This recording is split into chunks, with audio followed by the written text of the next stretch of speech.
It's such an interesting time at the moment in life, and we're living through a pandemic. South Africa is going through their third wave at the moment. We're feeling the effects of COVID in our inner circles.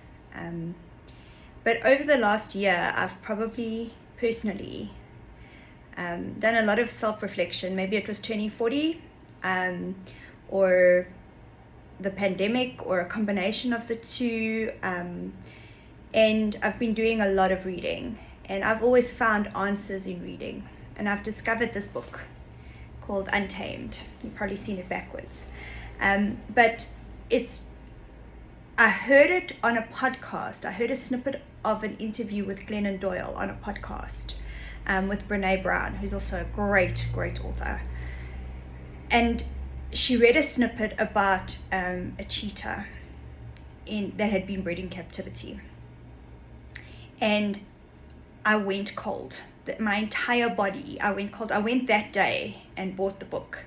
And I'm sharing this journey with a couple of people. And I've bought the book for a couple of people just because it's inspired me. And there's nothing like the gift of a book, in my life at least, because a book is a continuous journey. It's a continuous gift because every time you read it, you get something different out of it, because it's all about your mindset and what you see. And this book has presented me. I've been posting crazy amounts of quotes from the book because it's just so, it is written quite metaphorically, but there's just so much that just makes sense to me, and like somebody's taken it out of my head and put it onto paper. I wanted to read this little chapter, and the great stuff is it's written so easily. It's short, little succinct chapters, but powerful. There's a punch in every single one, and I love the fact that if that one doesn't really mean anything to you or resonate with you, you just move on, but it's phenomenal. So it's Untamed by Glennon Doyle. The cover says, "Stop pleasing, start listening." It's actually a Sunday Times #1 bestseller. This chapter is called Memos, and I'm going to read it for you now. Every generation of parents receive a memo when they leave the hospital with their baby. My grandmother's memo: here is the baby. Take it home and let it grow. Let it speak when spoken to. Carry on with your lives. My mother's memo: here is your baby.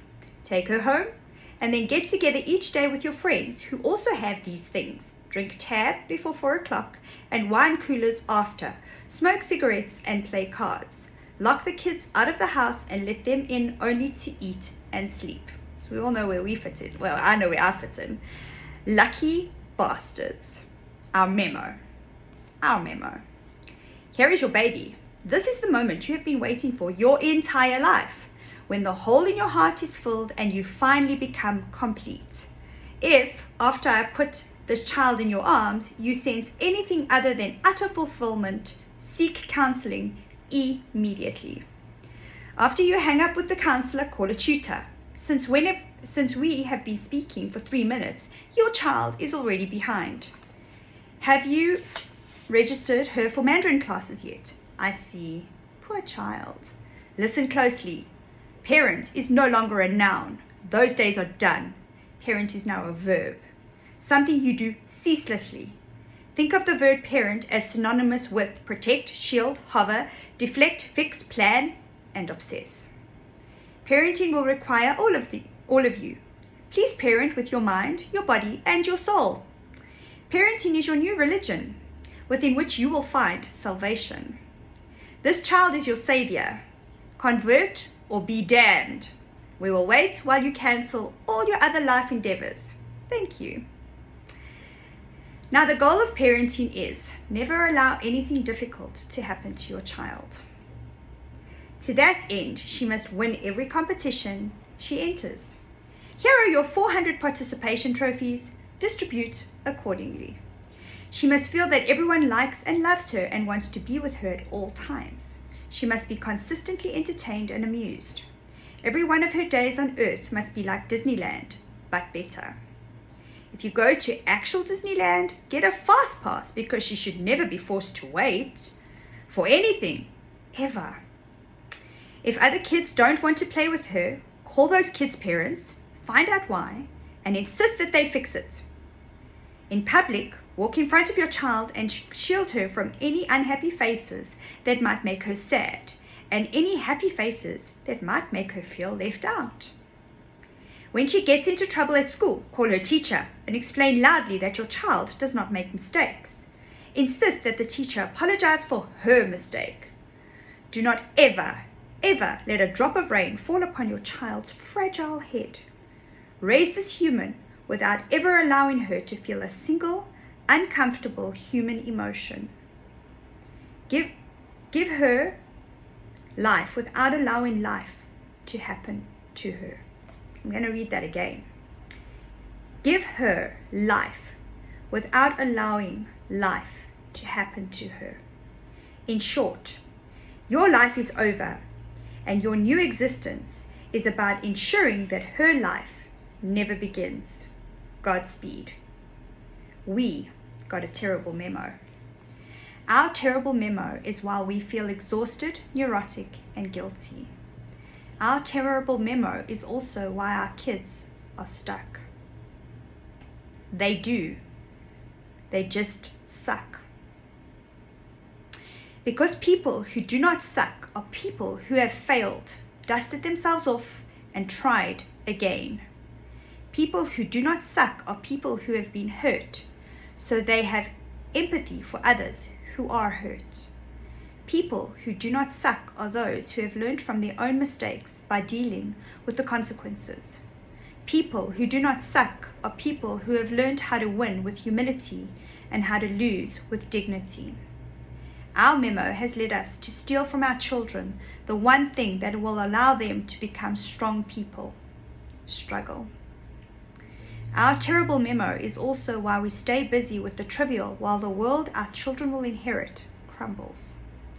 We obsess over our children's snacks while they rehearse their own deaths in active shooter drills at school. We agonize over their college prep while the earth melts around them. I cannot imagine that there has ever been a more overparented and underprotected generation. New memo. Here is your baby. Love her at home, at the polls, in the street. Let everything happen to her and be near. So obviously, having two boys, this has felt so deep for me. And it's so true. I see it constantly in friends of mine whose children are older than Traden and Talon, where they don't know how to struggle. They don't know how to be bored. And later on she talks about boredom and how boredom is actually where we find ourselves. And because we constantly over-parenting, making sure that life doesn't hand our children any type of struggle, our children never find themselves, and they will rather disappear into video games or eating disorders or whatever the case may be.